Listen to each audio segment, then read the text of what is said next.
Oh my yes, we have a whole new class to cover. Get ready everyone, we are now tackling the Inquisitor for 1st edition Pathfinder.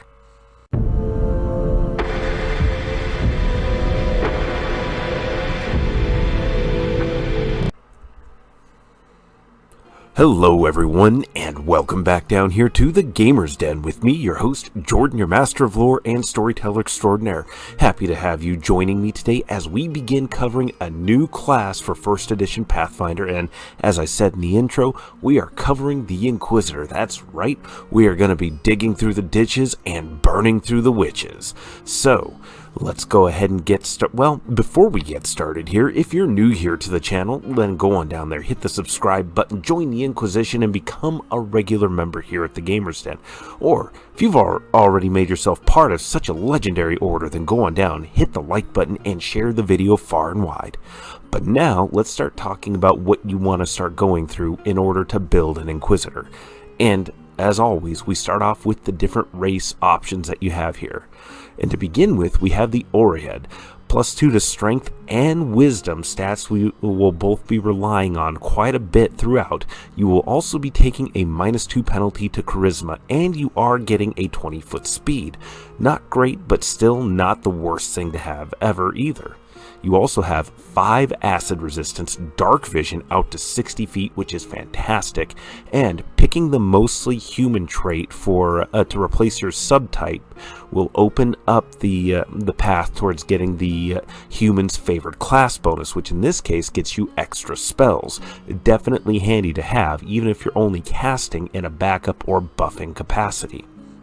The next option is the Half-Orc, which gives you a floating +2 to any stat, dark vision to 60 feet, a +2 bonus to intimidate, which works and stacks really nicely with everything the Inquisitor gets.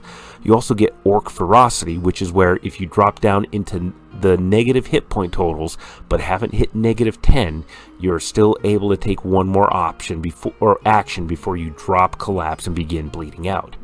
You also gain proficiency with falchions and great axes, falchions of which are absolutely fantastic for you. Absolutely helps to pump up your melee potential quite a bit. But going on from there, we also have dwarves as a really good option. You get a +2 bonus to your constitution and wisdom score and a -2 penalty to charisma. You also get that valuable dark vision out to 60 feet and +4 armor class against the giant subtype, which is actually a fairly broad category and also includes things like trolls and ogres.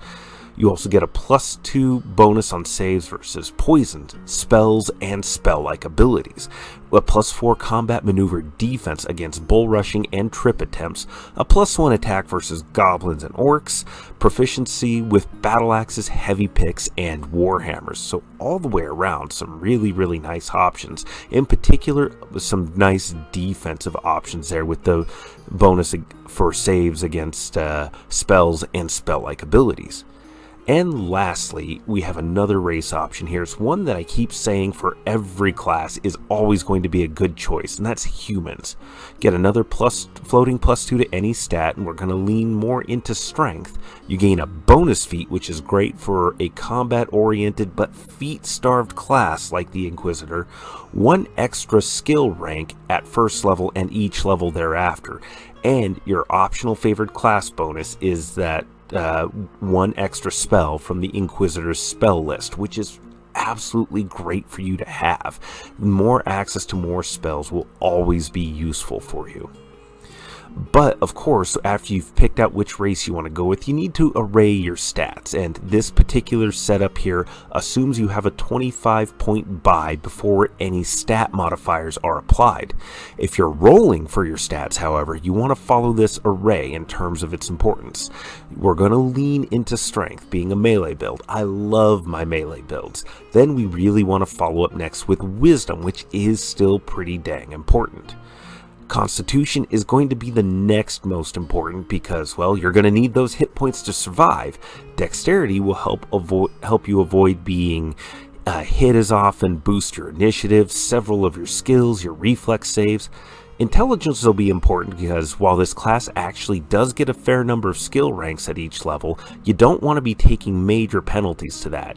Charisma is the one that we can afford to dump stat entirely, however. The Inquisitor's not too worried about being charming, making that lasting personal impact. Well, unless that personal impact's with a lot of blunt force trauma. But we are definitely going with more of a combat-focused build, but the options Inquisitors get do allow them to have some social skills that are going to work out really nicely, in particular, Intimidate.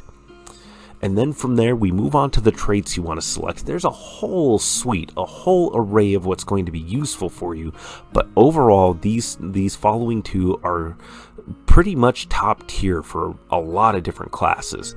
First is Veteran of Battle, which gives you a +1 initiative bonus, and you can draw a weapon as a free action during the surprise round, which is incredibly useful. This is about as good as some feats are. The next is Armor Expert, which, when you wear any armor, you reduce the check penalty by 1 to a minimum of 0. Given that we're going to be starting off with medium and light armors, this will do a lot to significantly reduce any check penalties you have. So definitely either of these will be so useful for you, definitely worth looking at and picking up. But of course, this is just the start, the tip of the iceberg towards putting together one of these characters, and there's plenty more to go through down the line, and we will absolutely do so. But what do you think? Did you like this quick overview? It's only 4 races, certainly there are others, but if you follow that particular guide, that outline of what to look for, you'll definitely come out with a good start for your character. But let me know your thoughts down in the comments below. Hit those like or dislike buttons, and remember, if you're new here to the channel, then join up, hit the subscribe button, and become a regular member here at the Gamers Den. But with all that said, I've been your host, Jordan, your Master of Lore and Storyteller Extraordinaire.